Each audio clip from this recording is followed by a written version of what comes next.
We have the irony that Israel is replicating what the Nazis did. Um, so the victim becomes the perpetrator, and but always claims victimhood as a justification for whatever it does. All of this is a sign of the decay of the West. This was US Ambassador Chas Freeman, a frequent guest on my show. And as you can imagine, this isn't just an afternoon tea with another former diplomat. Freeman's been in the trenches. He served as Director for Chinese Affairs, effectively leading the China desk, and that means he was a veteran at the US-China relations during the Tiananmen era. He's someone who knew Deng Xiaoping personally. He was also the ambassador to Saudi Arabia, Principal Deputy Assistant Secretary for African Affairs, and he's the guy who saw the Gulf War unravel from the inside. Chas has seen the arc of global order twist and break, I think, more than once.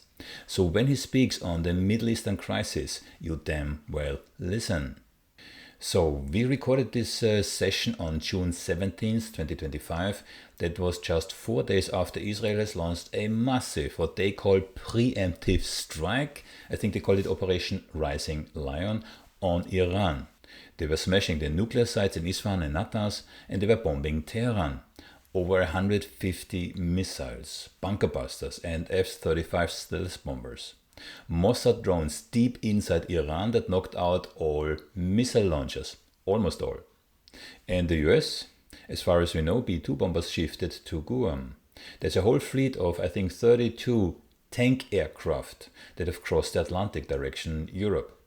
Trump hasn't pulled the trigger yet, but who knows, he might. For now, America and its allies are playing chess in the Pacific and the Gulf. So what this interview unpacks isn't just missile and bunker busters, it's the full Pandora's box. US involvement, potential regime change, are we staring at another protracted Middle Eastern quagmire, or worse, a global cataclysm? Freeman's not just repeating talking points, he's got ground level insights on what the US machinery does when it's wedged between Israeli pressure and Tehran's existential wrath. Here's the deal. Iran's air defense have been gutted, at least initially, over 70 batteries flattened. Israel claims they've got air supremacy over Tehran. We will see. Iran fights back, of course, with hundreds of missiles, drones, a strike even near Socorro Hospital in Beersheba. Civilians wounded, tempers flying. Not surprising. And now, Trump? He's dangling a 2-week window for diplomacy. But who on earth is going to believe anything that comes from Trump or his administration when it comes to diplomacy? I think some people will equate the word diplomacy now for incoming bombs. But Netanyahu is saying he'll keep going anyway. Top US advisors are split. Well, you can see the first cracks in Trump's administration. Some are for hitting Iran's deeply buried facilities. Others are warning of history's lesson. Remember, Iraq, Afghanistan. US was just kicked out there. History's ghosts aren't subtle. So I ask Freeman, is this strategic prudence or political theater? Was the trickery, you could also call it deceit, that Israel and Trump used to lull the Iranians into thinking that the US is still negotiating with them, the final death nail in the coffin of American diplomacy? Imagine, someone invites you to negotiate and then kills all your negotiators, all your leading generals, and all your nuclear scientists in one carefully crafted operation. What happens if Washington finally drops that bunker buster, or worse, a nuke? Or what happens if we see an attack, a real one or a false flag, that sinks a US warship a la US Liberty in 1967? How far can you push this without triggering a regional and maybe global chain reaction that nobody can control? You'll hear the wisdom, the warnings, and the ironies. Chas will trace this back through US-Iran openings, Chinese eyes on the Strait of Hormuz, Russian posture, Gulf states hedging. This isn't a mock battle, it's a real pivotal point. And Chas digs in. What does America actually want here? What does Israel risk? And what's Iran's red line? We're breaking all of this down, but not polished, just raw, real-time analysis. I want you to feel the weight of this moment because right now we are not just, quote, watching developments. We are on the edge, at the front of the cliff, and Freeman's here to tell us how close we are of jumping off. Now, just as I finished the recording for the introduction for my interview with Chas, I see that the United States is evacuating its embassy staff in Tel Aviv. That's not a good sign. We have just seen this 10 days ago when the US pulled out embassy staff in a variety of Middle Eastern countries. We all know what happened next. So for the time being, I would recommend brace yourselves. Ambassador Chas Freeman, what a pleasure having you again. You're my best performing, if I can say it so, speaker. The first or second interview that we had has now more than 150,000 views, which for a modest channel such as mine is quite exceptional. How are you? I'm very well, thank you, and I hope you are too. Ambassador, these are challenging times, and what seemed to be two conflicts just a couple of days ago, Ukraine, Russia, and in the Middle East, have now the potential to merge. And maybe you enlighten us how they might merge. Well, I think what we're seeing before our very eyes is the collapse of the post World War II international order based on the rule of law, or at least international consensus about norms that nations should follow. This has been most clear in West Asia with the Israeli genocide in Gaza, accompanied by pogroms, increasing ethnic cleansing in the West Bank, illegal settlement activity accelerating, the decimation of Hezbollah, followed by the bombing of Beirut and the occupation of parts of southern Lebanon, the devastation of Syria following the regime change there, the destruction of any Syrian ability to defend itself, the cowing of Jordan to allow overflight of aircraft en route to bombing Iran, American connivance in this, in that the United States controls the airspace in Iraq through which these aircraft flew. British connivance, since some of the aircraft, those that weren't shot down, and there were several shot down over Iran, recovered in Cyprus at British bases there. All of this supported by Europeans in a way that reminds people in the region of the Crusades, that is, Christendom supporting the establishment of a Zionist settler colony in its midst. So that's the first thing. These conflicts have in common a complete disregard for international norms and international law. We can argue about why the Russian government made the decision it did to invade Ukraine, but there's no doubt that the invasion was itself illegal. And we can argue about why there is no progress toward ending that war, but the fact is we are engaged in another proxy war that is a forever war in Eastern Europe. And in West Asia, there's not even a pretense of fidelity to the global norms, the decisions of the Security Council, the international consensus, or international law. And many people don't understand that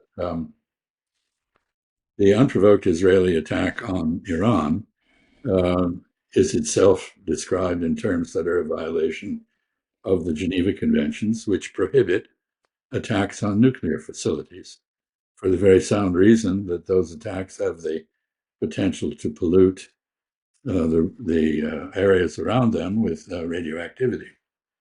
So this is illegal in terms of its own justification, before you even get to the true purpose, which is regime change in Iran. I think this is a pipe dream.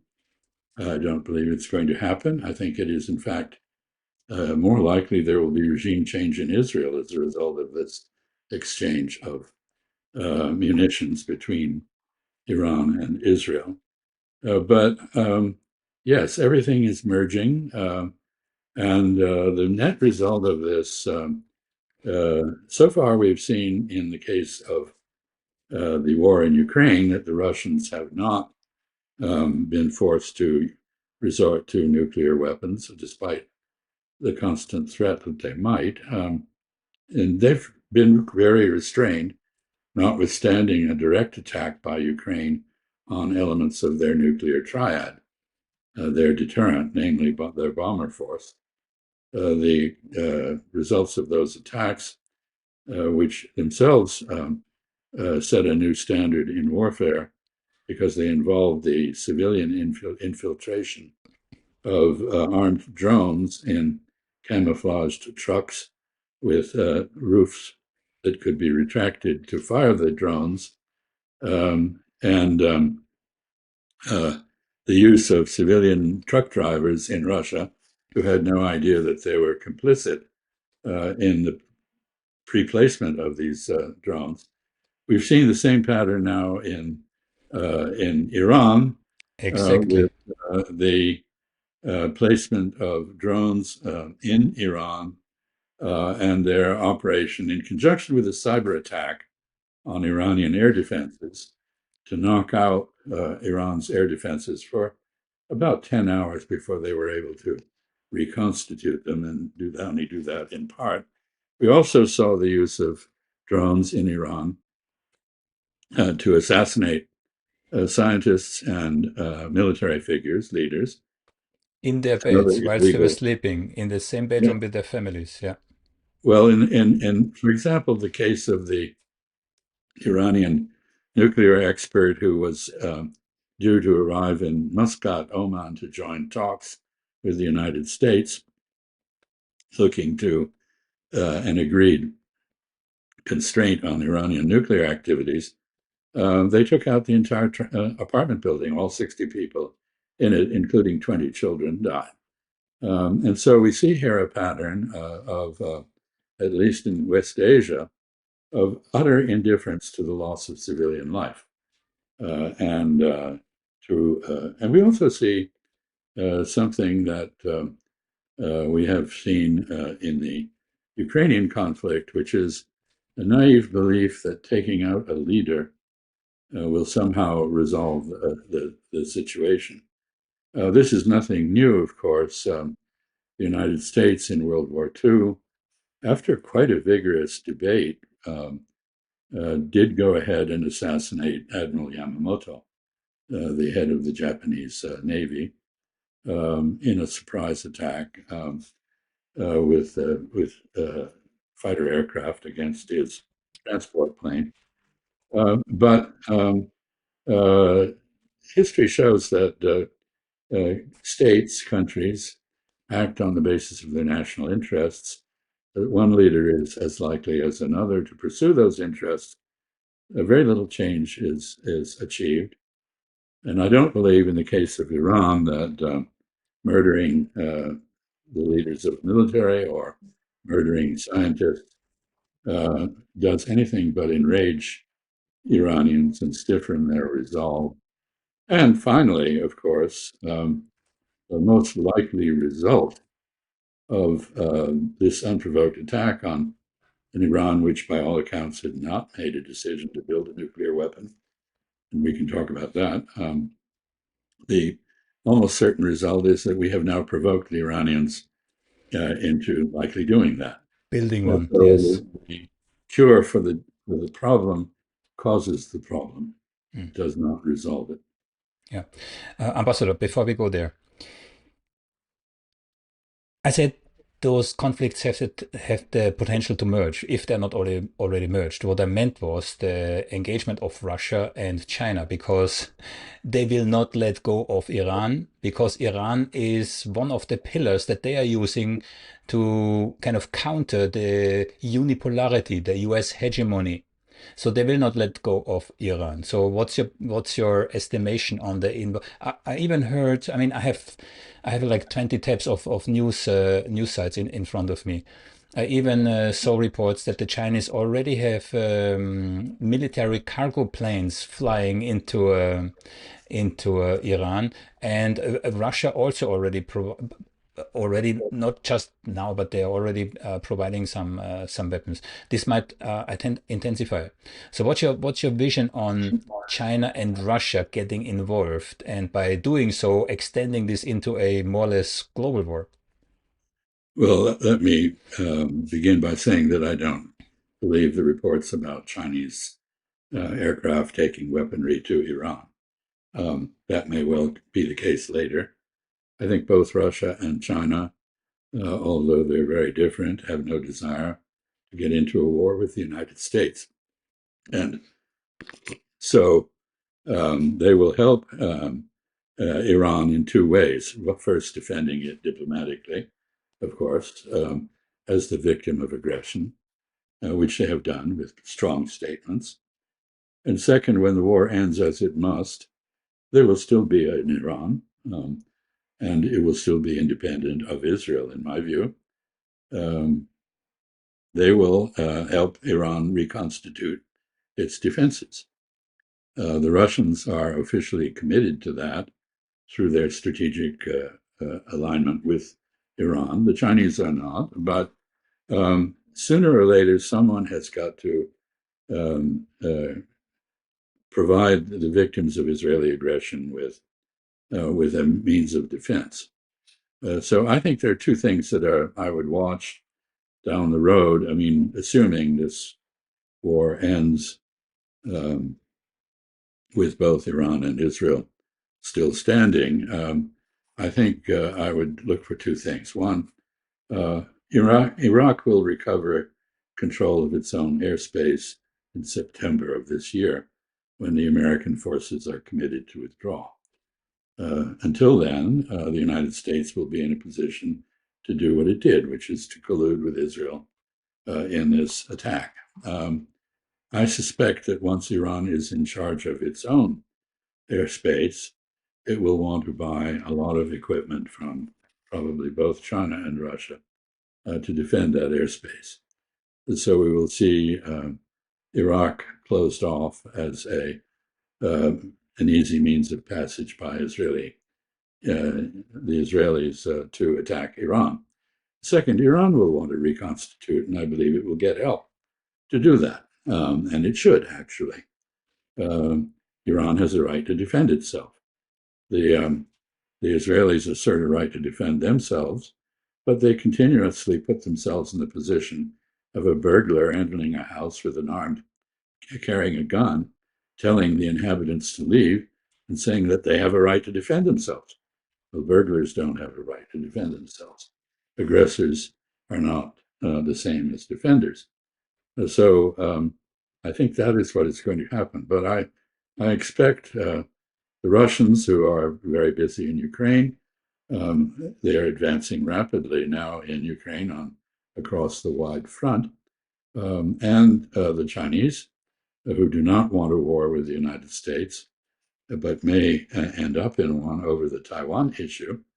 I think they will save their ammunition for that. Um, so I don't expect active intervention.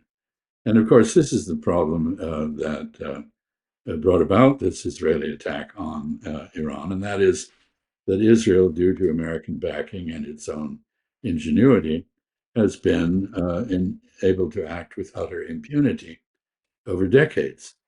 It has not. It has not suffered any real harm itself until now. The Israeli public has been told that the military will not allow them to take photographs of battle damage inflicted by Iran. So the news media in the West are full of pictures of Tehran burning, but not of Haifa and Tel Aviv and the intelligence base at Gilad, and which have all been struck. We have seen the missiles coming down on Israel that we've not seen the damage. So we don't know, for example, the Israelis deliberately built their defense ministry headquarters under a hospital. That hospital has been destroyed, I believe, along with the facility. Basically, the rule of thumb should be that anything the Israelis accuse others of doing, they have already done themselves. And so we see remarkable chutzpah by the Israeli defense minister saying that Iran's rather small infliction of civilian casualties crosses a red line and they will stop. Yeah. Even as he says that, Israel's shooting people trying to get food in Gaza and has flattened Gaza and killed probably several 100,000 civilians there. We don't know how many are buried under the rubble. So the Middle East, West Asia, is living up to its reputation as the region that first gave hypocrisy a bad name. And this goes on. I don't know how this is going to end. I think Israel has made two major misjudgments. I hope it has made a third as well. The first is that the limited response that Iran gave Israel to its earlier attacks on Iran and its murder of Nasrallah, the head of Hezbollah, and many other people in central Beirut,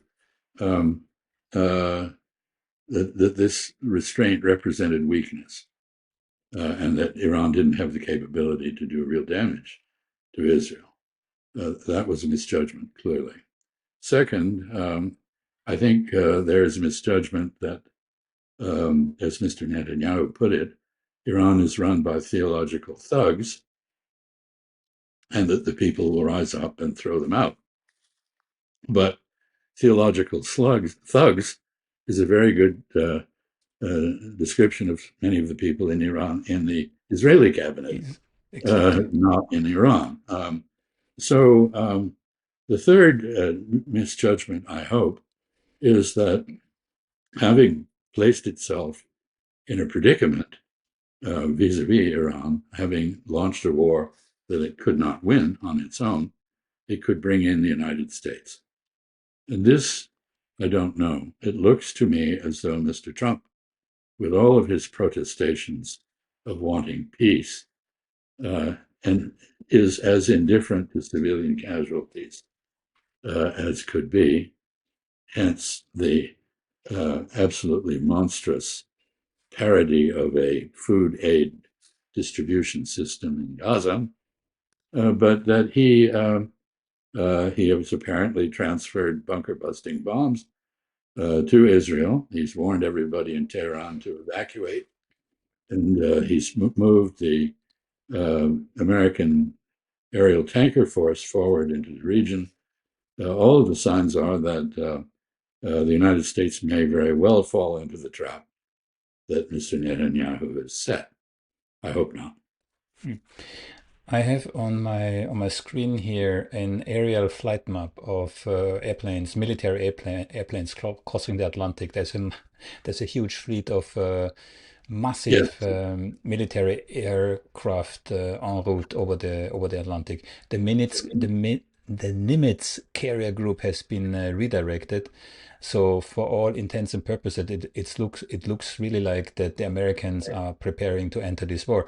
And just before we had this interview, now I read somewhere that Trump is just hours away of signing a decree or whatever the document is called to enter the war. Again, I do not know if that's true. I just read it like 10 minutes before this interview. Well, it's entirely possible that that is what is going to happen, despite the fact that under the American Constitution, only the Congress can declare war. Yeah, but there's a catch, and you must know that there's a catch. That's not the case, and this is actually where I want to go with this. This is not the case if America is attacked. Now, coincidentally, 2 weeks ago, or less than 2 weeks ago, we had the anniversary of the USS Liberty incident, right? So what if such a carrier war, airplane carrier or whatever, gets attacked by supposedly Iran, yeah, or Israel under a false flag? I mean, we have seen this before, Gulf of Tonkin, etc., etc. Yeah. So what if something like this happens? Because then Trump has the power to declare war without the Congress. He can then, under the Constitution, he could then respond for a brief period before seeking a declaration of war, Mm. much as Franklin Roosevelt did after Pearl Harbor.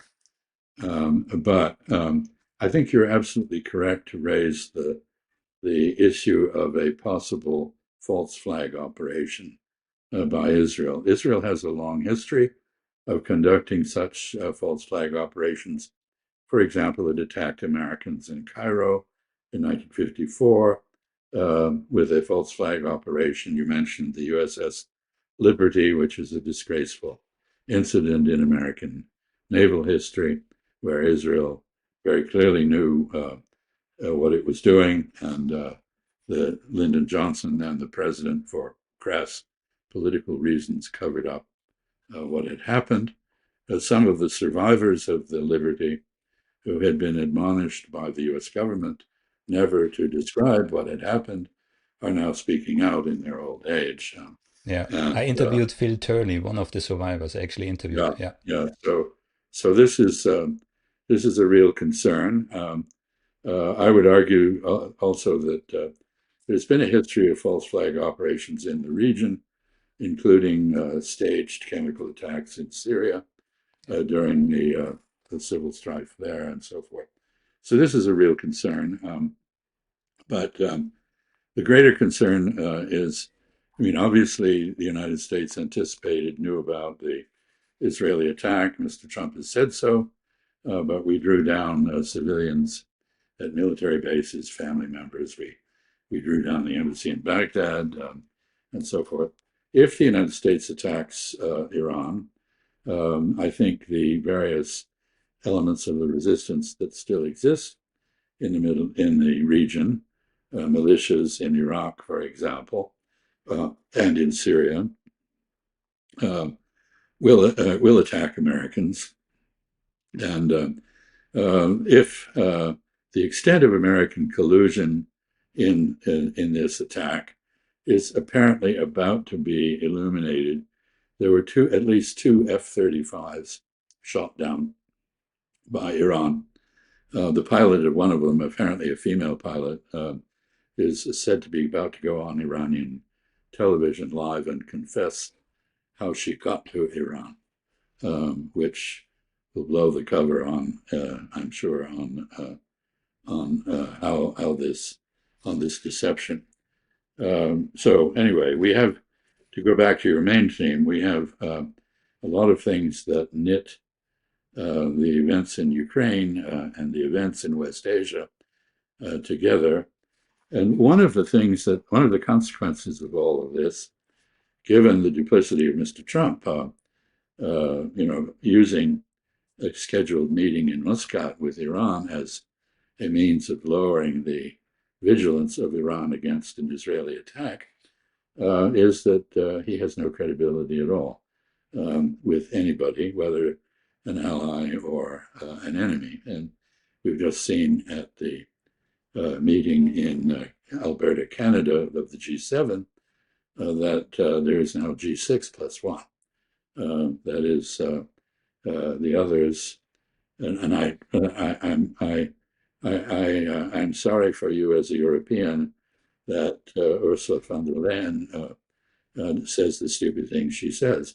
She said at that meeting that Iran is a source of instability in West Asia. Well, how she can say that when Israel was born in terrorism and violence, seized territory, is expansionist, has started every war except the 1973 Yom Kippur or Ramadan War with Egypt, where Egypt counterattacked. Um, invaded Suez with the British and French, uh, and um, and started the 1967 war with a surprise attack that the Israeli cabinet knew very well was not justified. on Egyptian forces who were not on alert, and have recently not only conducted genocide in Gaza and ethnic cleansing pogroms in the West Bank, but decimated Lebanon, flattened Beirut, parts of Beirut, devastated Syria after the regime change there, cowed Jordan, as I said, into allowing overflight, violating Iraqi airspace in cooperation with the United States. And I understand Mr. Netanyahu has even promised Azerbaijan that it will get the Iranian part of Azerbaijan, where about 6 million Azeris live. That is, the plan is to dismember Persia, much as it has been to dismember Syria. And Russia. And Russia, of course. This is a pattern of evil. It deserves that term, which, in the case of Israel, means that Israel's basically forfeited any reason for foreign support. It should not have it from anywhere. And the fact that the United States and some European countries continue to conduct themselves as though Israel were a positive thing, a source of stability, something that should be supported, is really very sickening at this stage. You're very eloquently, and you said so much that I have to be mindful to keep track. But coming very briefly back to this merger of the or the reasons for this merger, this potential merger of this conflict.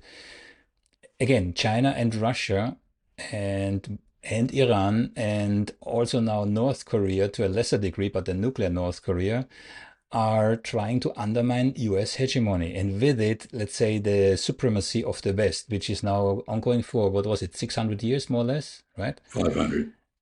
500, apologies. So, I mean, if you look at this under this presumption, then we have two camps which are for whom the stakes are extremely high. So is that not I mean, to ask a self-explanatory question, but is that not fuel on the fire? Well, I think you underestimate the ability of the West, the United States in the lead, to dismantle its own power. And Napoleon's adage really comes to mind. Don't interrupt the enemy when he's making a mistake. Both Russia and China are content to sit back and watch the West tear itself apart. Mr. Trump is doing a very good job of that, not only internationally in terms of alienating countries that formerly relied on the United States, and which are now very suspicious of the United States. I'm sure you've seen polls in Western Europe that show a very low regard for the United States now, and very little confidence that the United States would protect Western Europe if indeed what I consider to be the paranoid fears of Western Europeans about Russia were realized. And the same doubts are occurring in Taiwan, where the unfinished Chinese Civil War has yet to play out. So internationally, the United States is now regarded not as a source of stability, but as a source of disruption, not as a force bolstering the rule of law, but as a rogue state. This is, if the United States was once the world policeman, it's now the world bandit, really. It has changed sides in terms of its behavior. And domestically in the United States, and I think in Europe as well, we are seeing an agreement between left and right on one thing, which is that government is corrupt and incapable and incompetent, and you cannot expect solutions to problems from government. So government is delegitimized. For the left, there's an additional problem, which is the rise of plutocracy, financialized capitalism, inequality of income distribution, indifference to the impoverished, and so forth. And of course, objections to the racism of the right. On the right, the objections are to the presence of foreigners in our midst, religions that don't accord with our own, views that are, quote, woke, unquote, which are objectionable to traditionalists, including myself, by the way. But there is a total breakdown of civility. And I would argue that we are entering a pre-revolutionary condition. That is a condition in which popular dissatisfaction is so widespread, the delegitimization of government has proceeded to such an extent, civil society is no longer respected, the rule of law is collapsing, and racist statements, which were once forbidden in the public space, are common. I think you have some experience of this in the Netherlands. So if all this is going on, if the American Constitution is reaching its end as an effective guide for governance in the United States, and if European countries like the United States are suffering from right-wing and left-wing populism, both sides, both indifferent to the rule of law, both focused not on due process, but on outcomes. Outcomes justify the means by which they are arrived at. In other words, the ends justify the means. This is utterly contrary to Western civilization's noblest conclusions. And you can say, after 500 years, not only has the West lost its centrality in world history, but it is losing its values. There's no better illustration of that than the position of European great powers on events in West Asia, where genocide is tolerated and supported, where Britain, France, and Germany back lawless behavior by Israel, not just rhetorically, but with actual aid, not just political, but military. And from the point of view of people in the region, this looks very much like a recapitulation of the Christian Crusades to prop up a settler state in Palestine. Of course, there were two of those in the Middle Ages, propped up by crusaders. So there's an irony here that Christians, who after all went a bit crazy and committed the Holocaust in Europe, not just of Jews, but of liberals, communists, gypsies, others of objectionable opinions, as well as the resistance, who called any resistance to their tyranny terrorism and practiced collective punishment and other objectionable behavior that is now carried over to Israel. We have the irony that Israel is replicating what the Nazis did. So the victim becomes the perpetrator, and but always claims victimhood as a justification for whatever it does. All of this is a sign of the decay of the West on multiple fronts. And if you're Chinese or Russian, why would you want to intervene? So I think in the case of China, just to end up, I'm not a fan of rigid theories of how history develops. I read Hegel as a young man, and I was not convinced. But I read Marx, and I was also not convinced. But there is a Chinese theory of historiography based on the dynastic cycle in China. A dynasty is a constitutional order in the Chinese context. It makes the rules, it establishes new practices, and it maintains order, which is what constitutional orders do. And in the Chinese conclusion, after more than 2 millennia of experience, is that constitutional orders last at most 250 years, at which point they are either overturned by rebellion, domestic rebellion, or less frequently, there's a foreign invasion that establishes a foreign rule in China. And for 600 of the last 1,000 years, China was ruled by foreigners, not Chinese. Or third, most unlikely, most rare, the constitutional order is able to rejuvenate and reestablish itself in a silver age to follow the golden age it has just exited. So this is 250 years. The American experiment with constitutional order began in 1787. That was when our Constitution was adopted. We're now 248 years later. I don't, as I say, I don't subscribe to rigid theories, but I find this very suggestive. What is it that destroys constitutional orders? It is bureaucratic sclerosis, political polarization, the collapse of the rule of law, the end of the freedoms of the populace, taxation, tax burdens that become unbearable or are not fulfilled. These are all the factors that have cost dynasties in China their longevity, and I think they're at work in the West. So this is when you ask what is the connection between Ukraine and West Asia, um, I think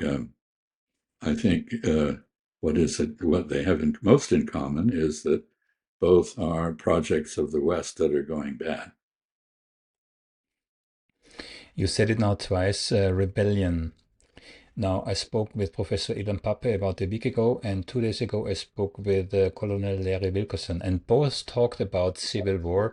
Ilan Pappe, of course, in regards to Israel, and Larry Wilkerson in regards to the US. But Larry Wilkerson was even more pessimistic. He said all the elements, all the persona for a coup are already in place. And one more thing that surprisingly both said, they think if there's a civil war, the left will lose. So Yeah, what's that's your right.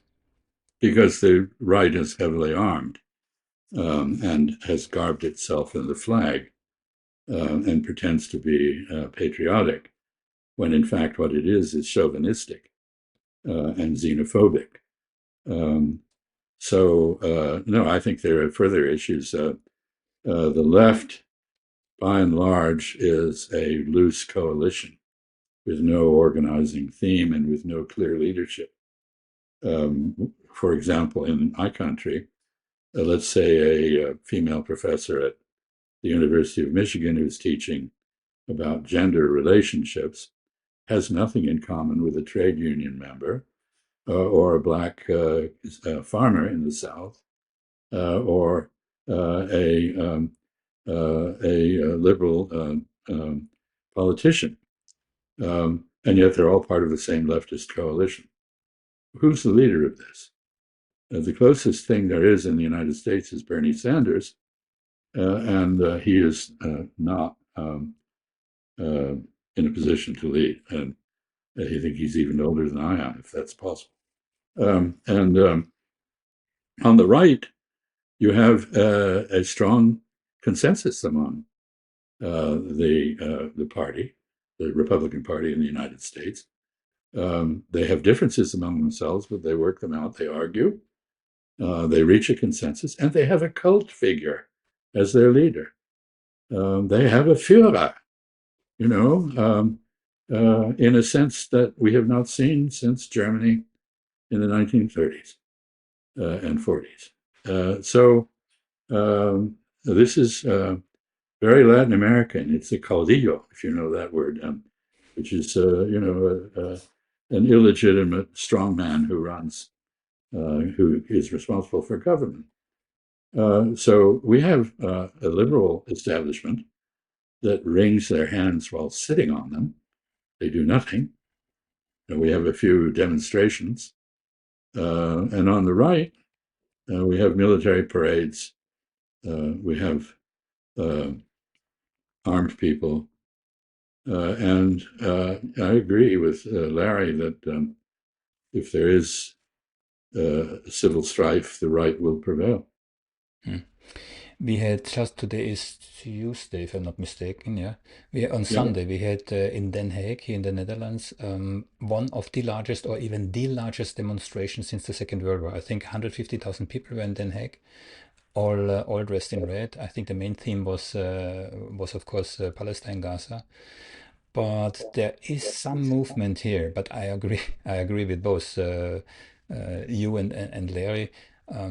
The left is just not organized enough. And if you look back in history, the left, with very rare exceptions, the left always lost.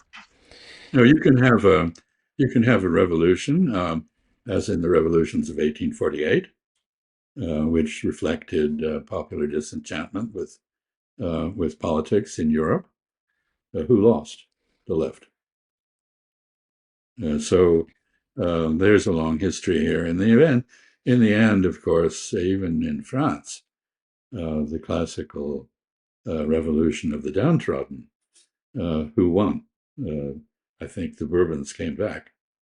Anyway, um, I think this is a very dangerous moment. I'm not predicting a civil war, but I am saying that popular disgust with government and popular disenchantment with politics, popular belief that the elite pay no attention to the will of the people, ignore, for example, on Gaza, the polls show widespread opposition by the American people, and I assume the Dutch people as well, to what is happening.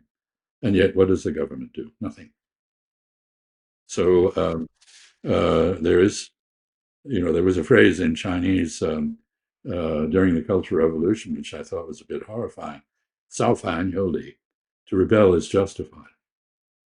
Well, here we are. It can be. Yeah. Ambassador, in one of the other interviews, you told me already you thought diplomacy is dead.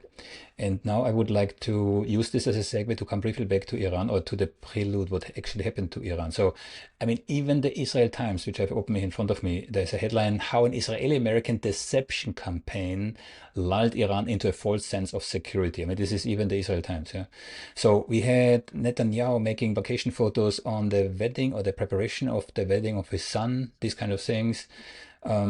Trump was fully engaged, so-called fully engaged in the negotiations. So there were, on a number of dimensions, there were no signals whatsoever, and that was not just recently. So going back the last couple of months, 2-3 months at least, there was a concerted effort, and it started on Trump's inauguration, where many of the media reported, there was a rift between Netanyahu and Trump. He said Witkoff on the Shabbat and blah blah blah. Yeah, so that was a very delicate, orchestrated deception campaign to lull, exactly as the Times of Israel here says, Iran into false sense of security. Now, Russia and China and any other potential adversary is, of course, watching that. So you said to me already a couple of months ago, diplomacy is dead.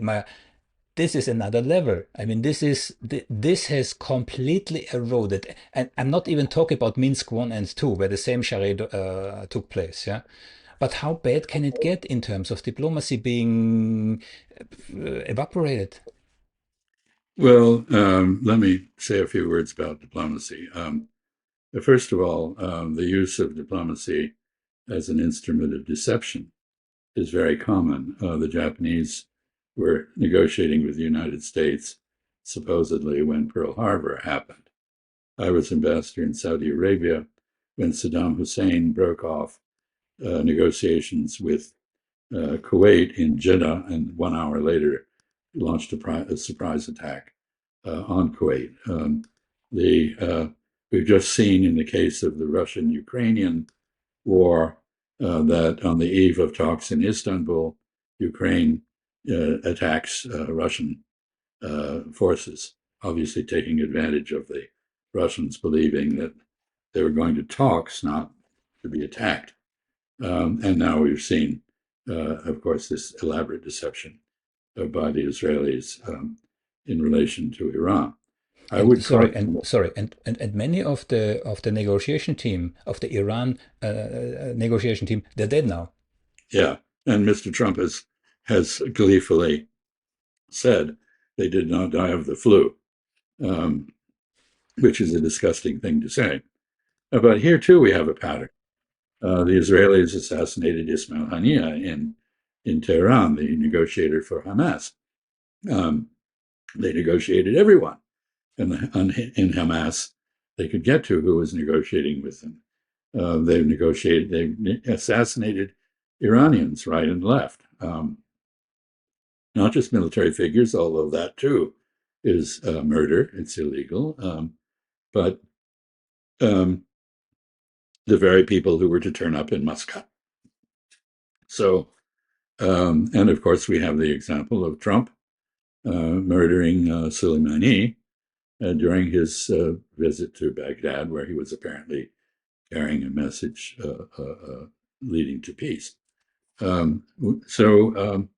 This is quite common, unfortunately, now. And it will cause anyone to think twice about resorting to diplomacy rather than the use of force to address problems. Having said all that, we have the example that you keep mentioning Russia and China, and I will keep mention them. 4 years of the Biden administration, not a single visit by the Secretary of State to his counterpart, Lavrov, except for casual encounters of 5 or 10 minutes on the margins of international meetings. No visit to Moscow. Lavrov's not been in Washington for 6 years. And yet we were engaged in a dangerous dance of weaponry and war in Ukraine.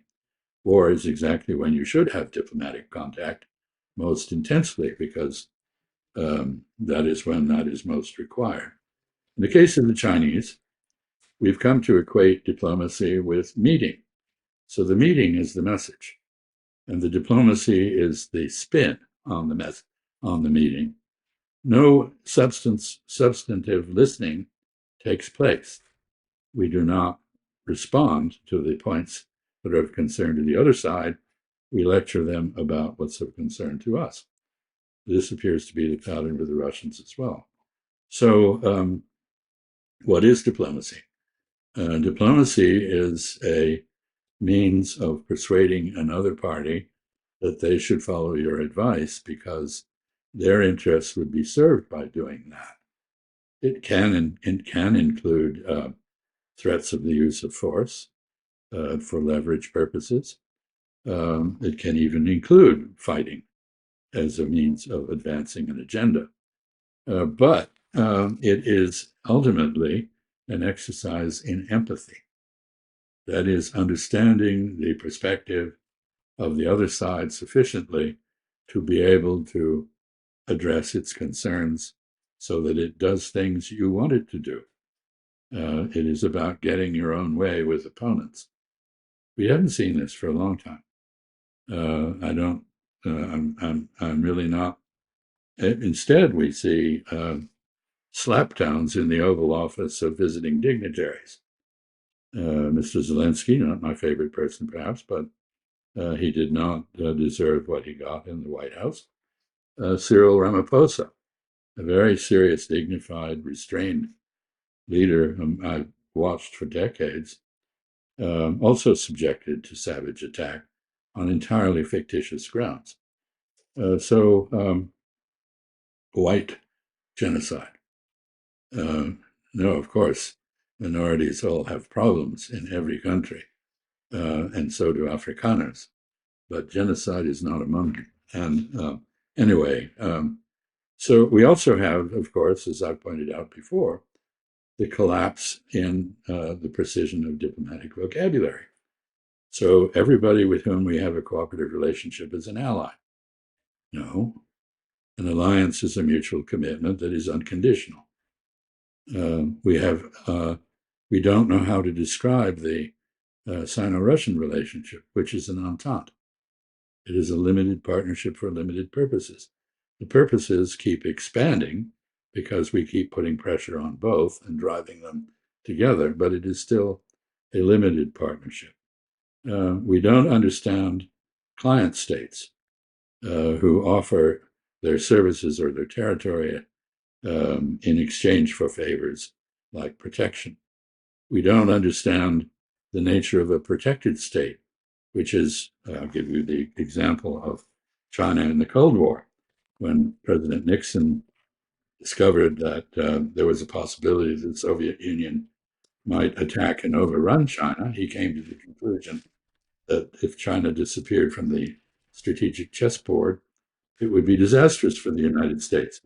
And he reached out to China, not expecting the Chinese to do much of anything, but to help them survive and prosper as best they could, and if possible, to recruit them in the containment of the Soviet Union, which he did.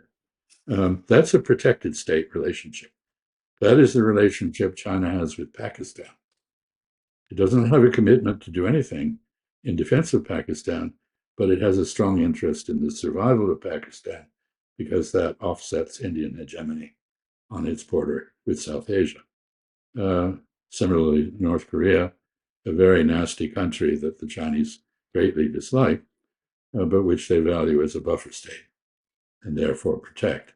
So these terms, like rivalry, adversarial antagonism, and enmity, have meaning, but we lump them all together. You're either with us or against us, somebody said. I think it was Lenin, actually, first, and then George W. Bush. But it is, you cannot think clearly if you do not make distinctions that we make in vocabulary. I mean, you can think without words, that's true, but you cannot reason precisely without the precision that Descartes brought to French. So I think we are bereft of our of the great asset that European civilization, more than any other, was responsible for creating. Now, the Chinese had a very sophisticated diplomatic doctrine during the Warring States period, but the first emperor, Qin Shi Huang, burned all the books and buried the intellectuals in the Great Wall. So we don't have a record of that. The Indians have a history of diplomacy and deception that is outlined in the Arthasastra, the great Indian document of Kautilya. Machiavelli does a little bit of this in his writings, and we have people. We have a rich history of European diplomatic thought. Going back really to the Renaissance in Italy and to Richelieu in France, and we have abandoned all this. We're not teaching it in our universities apparently, and we're not using it in our statecraft. So we've engaged in diplomatic disarmament, which is not a wise thing because it leaves only the use of force as an alternative.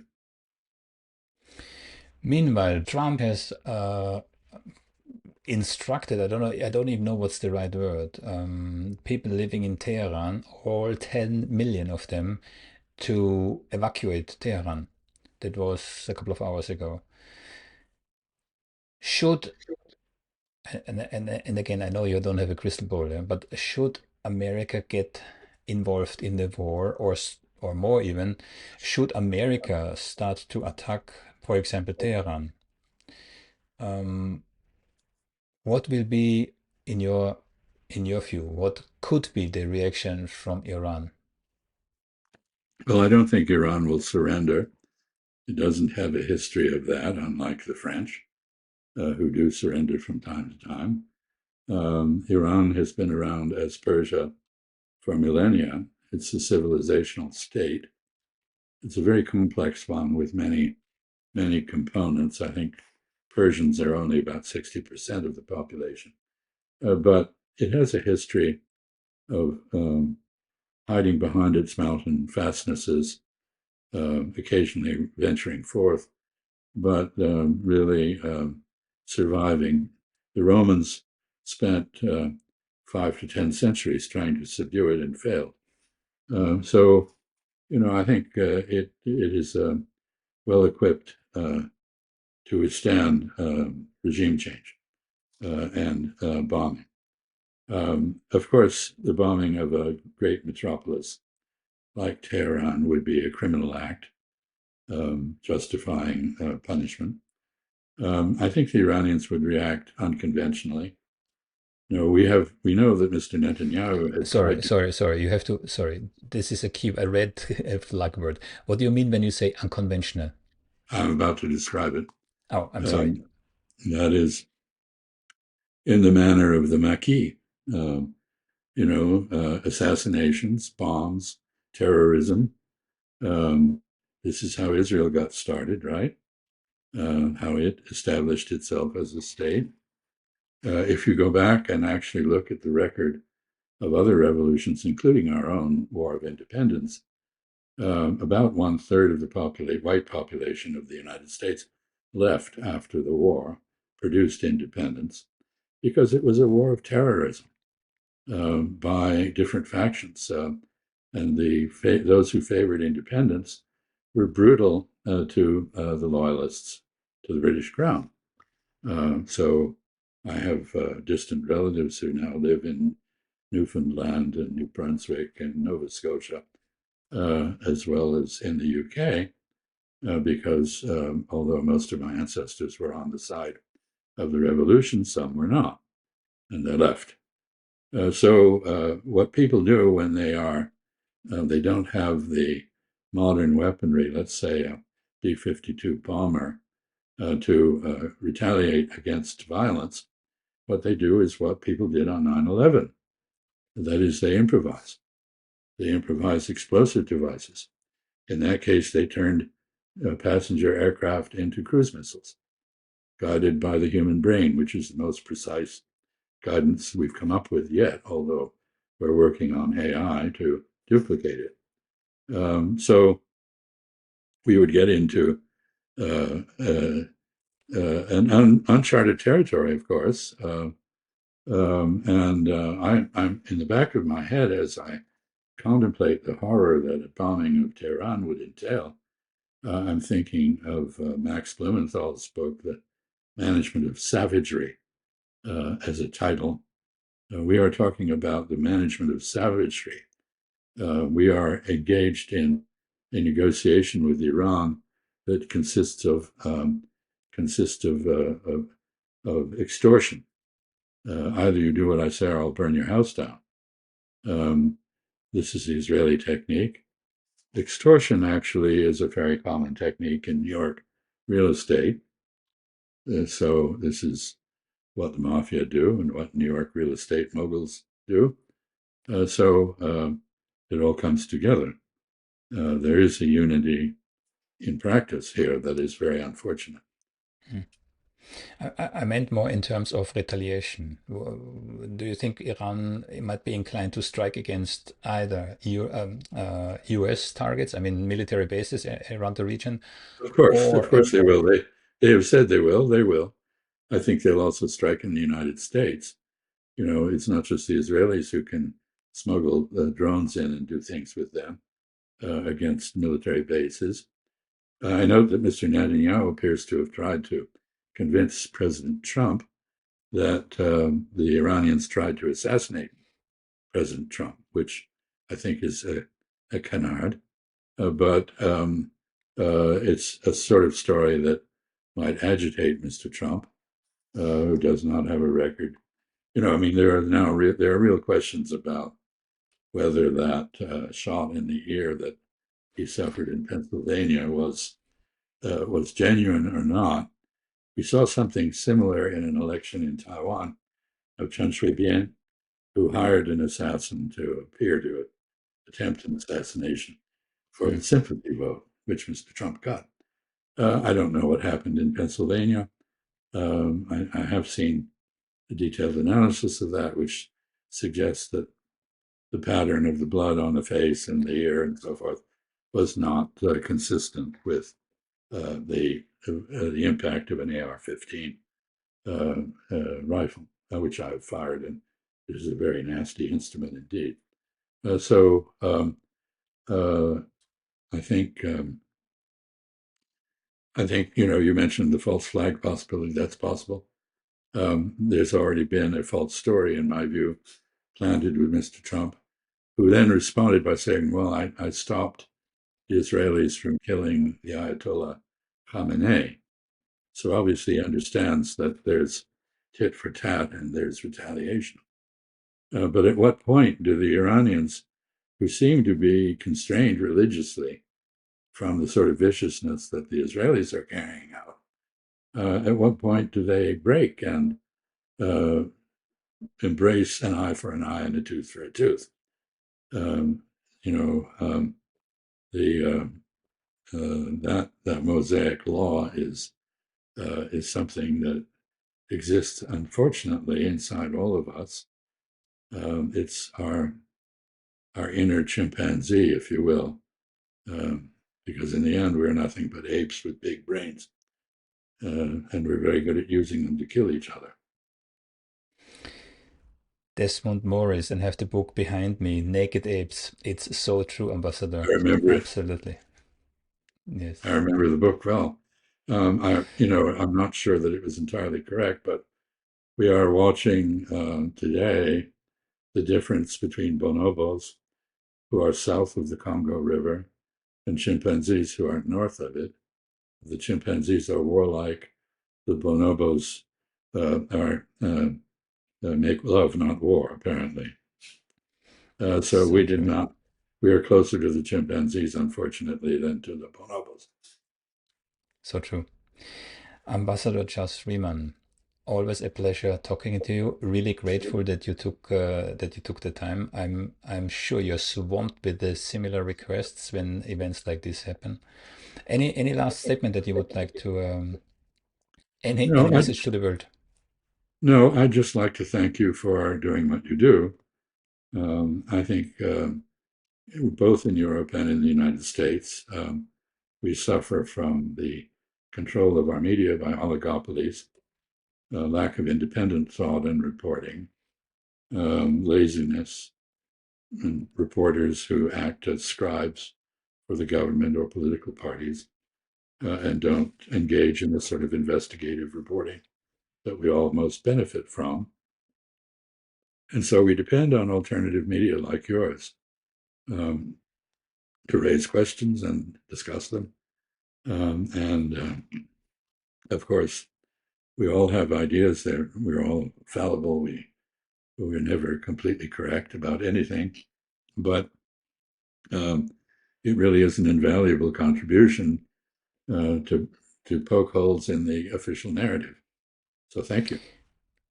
My pleasure, because it's only possible thanks to people like you. But just one last thing, it gets more difficult because, for example, my Twitter account has been suspended due to authenticity violations. Nobody knows what it is. And all I do is I publish shorts of interviews from people like you.